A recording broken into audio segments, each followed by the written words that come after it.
Hey everyone. The Pied Piper of Hamelin is one of the most enduring legends from European folklore, rooted in a medieval German tale of mystery and betrayal.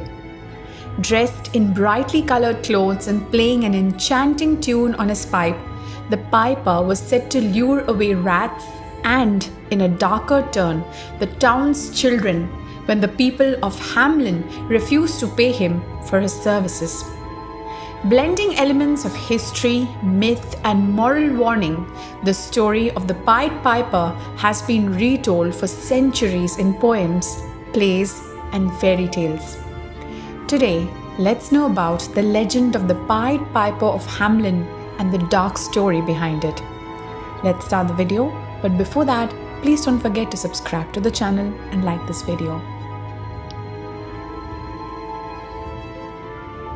The Pied Piper of Hamelin is a medieval legend about a town overrun by rats.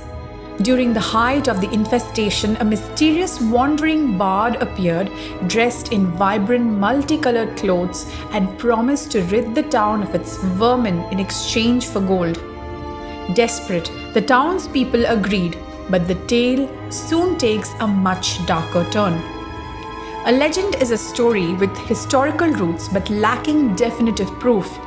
In this case, records tell of a bard calling himself the Pied Piper who appeared in the small German town of Hamelin in the year 1284. Other accounts speak of 130 children being led away and vanishing without a trace. It's possible that elements of this legend may be based on real events.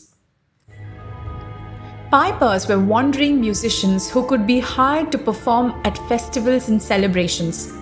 They belonged to a lower social class, were often despised and sometimes even considered dangerous. Many wore pied clothing, garments made from fabrics of different colors. Over the centuries, the tale of the Pied Piper has been interpreted in many different ways. In the year 1284, the small town of Hamelin was gripped by a severe rat infestation. The vermin killed the cats that should have hunted them, gnawed on sleeping infants, and ravaged the town's food stores. Terrified, the townspeople gathered in the town hall, threatening to oust the mayor if he could not rid them of the plague. But the mayor had already tried everything. There seemed to be nothing left to do.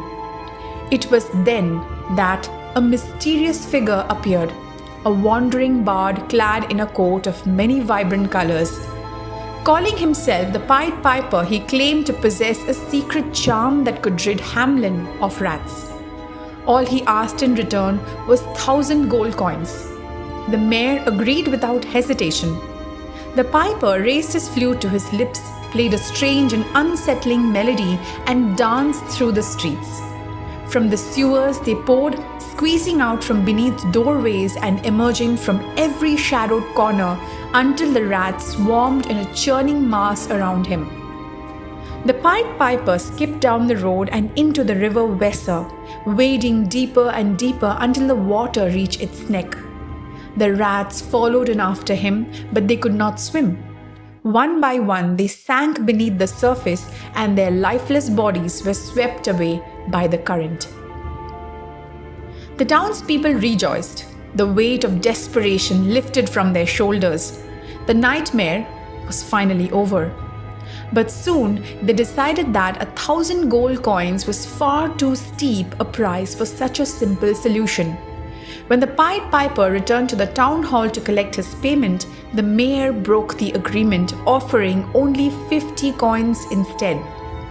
The piper warned of dire consequences if they did not keep their word, but the townsfolk scoffed. What harm could a mere piper do?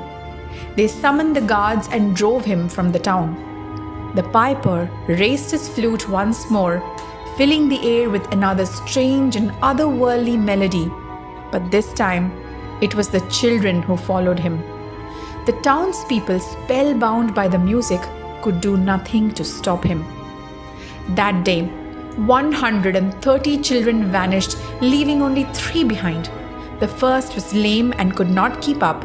The second was blind and could not find the way. The third was deaf and could not hear the music, yet followed the others until they reached a cave. There he felt a sudden fear and turned back. The townspeople rushed to the caves, but there was no sign of the Pied Piper nor of their children ever again. Hamelin is a real town in Lower Saxony, Germany, and records suggest that 130 children truly did go missing there in 1284. The town church once had a stained glass window with an inscription describing the despair that gripped Hamelin when the Pied Piper led the children away.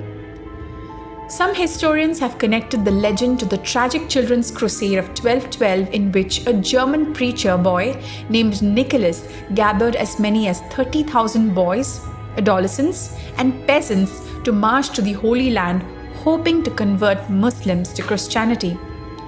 2 out of every 3 of these crusaders either died or were sold into slavery. The comparison is compelling, except that the Children's Crusade occurred 73 years before the events traditionally linked to the Pied Piper. Some speculate that the Pied Piper was a foul creature, too foul to be called a man, who stole children away in their sleep. Others believe the children perished from plague or were taken from the town to escape it. But the Black Death did not arrive in Europe until 1347, which brings us to the rats. An infestation is certainly possible, but that part of the story appears to have been added much later. There is little mention of it before the 16th century. For that reason, we doubt that the Pied Piper was ever a rat catcher at all. At the end of the 13th century, German colonizers were working to establish a foothold in Eastern Europe. It was common for recruiters to travel from town to town seeking out young settlers. Perhaps the Pied Piper was one of these men persuading the youth of Hamelin to follow him east, or perhaps that was only what he wanted them to believe. No one knows where the children of Hamelin went or what became of them. Some say they found a new home far to the east. Others believe they lie beneath the earth in a place where no sunlight ever reaches. And there are those who whisper that on quiet nights, when the wind moves just right, you can still hear a strange lilting tune drifting over the hills, calling for the children to follow. Well, that's it for today. I hope you're liking Nerdies Discoveries. If this story sparked your curiosity, subscribe and keep exploring. May wisdom guide your path always. See you in the next. Bye.